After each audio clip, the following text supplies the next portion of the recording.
Hi friends, എല്ലാവർക്കും നമസ്കാരം. പുതിയൊരു വീഡിയോയിലേക്ക് സ്വാഗതം. എമ്പുരാന്റെ ക്യാരക്ടർ പോസ്റ്റ് 7ാമത്തെ ക്യാരക്ടറായിട്ട് റിവീൽ ചെയ്തിരിക്കുന്നത് ഒരു ഗംഭീര ആക്ടറാണ്. ഹോളിവുഡ് നമ്മൾ എറിക് ബോണിനെ കണ്ടു. ഓക്കെ, എന്നാൽ നിങ്ങൾക്കറിയാം ഒരുപാട് ഇനും വേറെ ആക്ടേഴ്സിനൊക്കെ കണ്ടു.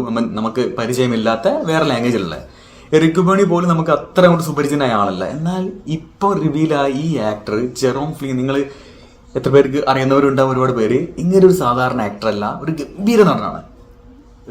ഒരു ഹോളിവുഡ് നമുക്കറിയാം, നമ്മൾ ഒരു വെൽ നോൺ ആയിട്ടുള്ള ഹോളിവുഡ് ആക്ടേഴ്സിനെ നമുക്കറിയാം. വിൽ സ്മിത്ത്, ലിയാനോർഡോ ഡികാപ്രിയോ ആണെങ്കിലും മെർലിൻ ബ്രാൻഡോ. ഞാൻ പറഞ്ഞത് വെൽ നോൺ ആയ നമ്മൾ കേട്ട് ശീലമുള്ള പേരുകളുണ്ട്. ബ്രാഡ് പിറ്റ് പോലത്തെ, ടോം ഹാങ്ക്സ് പോലത്തെ, അല്ലെങ്കിൽ എന്താ പറയുക, അങ്ങനെ ഒരുപാട് കുറച്ച് പേരുകളുണ്ട്. എന്നാലും ഈ ഒരു ജെറോം ഫ്ലിൻ എന്ന് പറഞ്ഞ പേര് ചിലപ്പോൾ നമ്മൾ പലരും കേൾക്കാൻ ചാൻസ് ഉള്ളൊരു പേരാണ്. ബട്ട് അദ്ദേഹത്തിൻ്റെ ഒരു ഫേമസ് സീരീസ് പറഞ്ഞാൽ അത് കേൾക്കാത്ത ആൾക്കാർ വളരെ കുറവായിരിക്കും. കാരണം ഗെയിം ഓഫ് ത്രോൺ എന്ന് പറഞ്ഞൊരു സീരീസ്, എനിക്കൊന്ന് വേൾഡിൽ ഇറങ്ങിയ ഏത് സീരീസ് എടുക്കുന്നത് നോക്കാം, ഏത് സീരീസ് എടുത്താലും ഏറ്റവും മുൻപന്തിയിൽ നിൽക്കുന്ന ഒരു സീരീസാണ്. ഏറ്റവും കൂടുതൽ ആൾക്കാർ കണ്ട ഒരു സീരീസാണ് ഗെയിം ഓഫ് ത്രോൺ. സോ അതിൽ അഭിനയിച്ച അദ്ദേഹമാണ് ഇത്. അത് മാത്രമല്ല, ഒരുപാട് മൂവീസ്, ജോൺ വിക്കിൽ ചാപ്റ്റർ 3 ഇദ്ദേഹം ഉണ്ട്. അതേപോലെ ബ്ലാക്ക് മിറർ എന്ന് പറഞ്ഞാൽ അതിനെ കുറിച്ച് തോന്നുന്ന സിനിമയിലൊക്കെ അഭിനയിച്ച ഒരു ഗംഭീര ആക്ടർ. എനിക്ക് സത്യം പറഞ്ഞാൽ നമ്മൾ പ്രതീക്ഷിച്ച ആൾക്കാരല്ല നമ്മൾ ഇതിൽ കാണാൻ പോകുന്നത്. എന്നാൽ വരുന്ന ആൾക്കാർ നമുക്ക് എന്താ പറയുക, ഒരു ചെറിയ ഞാൻ ഈ ഒരു ജെറോം ഫ്ലിനെ കണ്ടപ്പോൾ ശരിക്കും സർപ്രൈസ് ആയി. കാരണം ഭയങ്കര ഗംഭീരമായിട്ട് പെർഫോമൻസ് ചെയ്യുന്ന ഒരു ആക്ടറാണ്. നിങ്ങൾ ഇദ്ദേഹത്തിന്റെ മൂവീസ് ഏതെങ്കിലും പോയി കണ്ടാൽ നിങ്ങൾക്ക് മനസ്സിലാവും, അദ്ദേഹത്തിന്റെ ഒരു പെർഫോമൻസ് മനസ്സിലാവും. സോ ഭയങ്കര സർപ്രൈസിങ് ആയി. എനിക്ക് ഈ ഒരു ക്യാരക്ടർ റിവീൽ ചെയ്തപ്പോൾ ഭയങ്കര സർപ്രൈസിങ് ആയി. ഇപ്പം 7ാമത്തെ ക്യാരക്ടറായിട്ടാണ് ഇദ്ദേഹം റിവീൽ ആയിട്ടുള്ളത്. സോ എനിക്കൊന്ന് ഒരു UK ഒരു എന്താ പറയുക, ഒരു മേ ബി US ഗവൺമെന്റിൽ വരുന്ന അദ്ദേഹത്തിന്റെ ക്യാരക്ടർ അദ്ദേഹത്തിന് റിവീൽ ചെയ്യാൻ പറ്റില്ല. അതായത് കൂടുതലായിട്ട് അദ്ദേഹത്തെ ക്യാരക്ടറിനെ പറ്റി സംസാരിക്കാൻ പറ്റില്ല എന്ന് അദ്ദേഹം ഓൾറെഡി പറഞ്ഞിട്ടുണ്ട് ആ റിവീലിംഗ് ടൈമിലുള്ള വീഡിയോയിൽ. Hi, my name's Jerome Flynn, and I play the part of Boris in Emporan, or L2E. I can't quite remember how I got roped into this job, but I'm so glad I did, because it was a completely different experience than I'm used to having over in the UK or the US. To be part of the Mollywood culture of things and to get a taste of that was really special.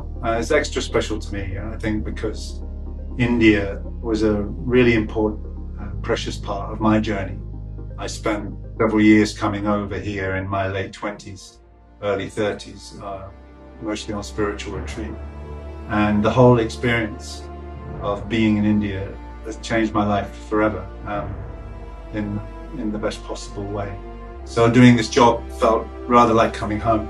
And the vibe on set, even though we never went to India, it was like being back in the middle of a Delhi roundabout. It was kind of this beautiful orchestrated chaos, and everybody really sweet, really loving their job, and it made it one of the most enjoyable jobs I've done. I can't give away too much about my character, except to say that he does play an important role in Qureshi's journey.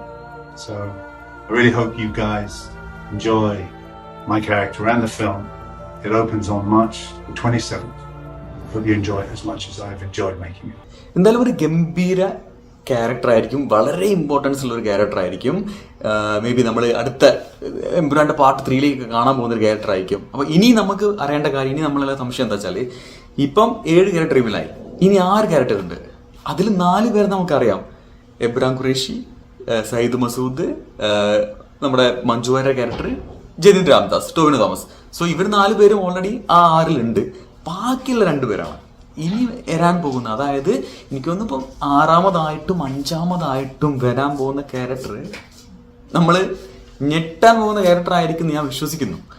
പിന്നെ അത് കഴിഞ്ഞിട്ട് വേണമെങ്കിൽ 36 character കഴിഞ്ഞിട്ട് പൃഥ്വിരാജ് ആയതുകൊണ്ട് നമുക്ക് വിശ്വസിക്കാൻ പറ്റില്ല. Cinema ഇറങ്ങുന്നതിന്റെ തലേ ദിവസം ഒരു ക്യാരക്ടർ റിവീലായി വരാം.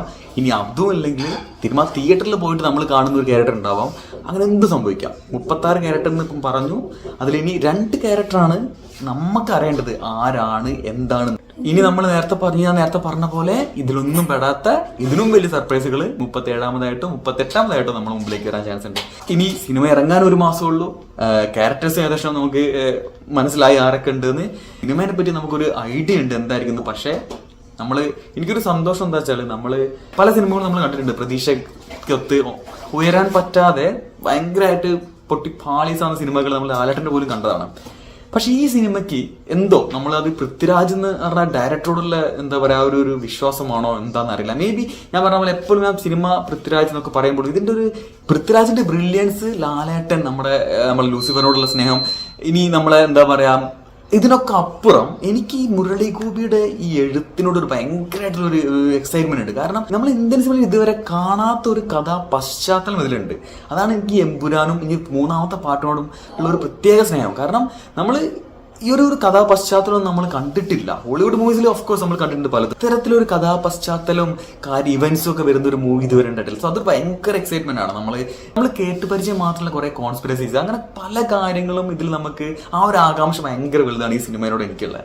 സോ എന്തായാലും നമുക്ക് വെയിറ്റ് ചെയ്യാം. അടുത്ത നാളെ രാവിലെ വൈകുന്നേരമായിട്ടാണ് നമ്മൾ ചിലപ്പം ഭയങ്കരമായിട്ട് സർപ്രൈസ് ആവാൻ പോണ ക്യാരക്ടേഴ്സ് റിവീൽ ആവാൻ പോകുന്നത്. സോ ക്യാരക്ടേഴ്സ് വരുമ്പോൾ വീഡിയോ ചെയ്യുന്നതാണ്. അടുത്ത വീഡിയോയിൽ വീണ്ടും കാണാം. ബൈ.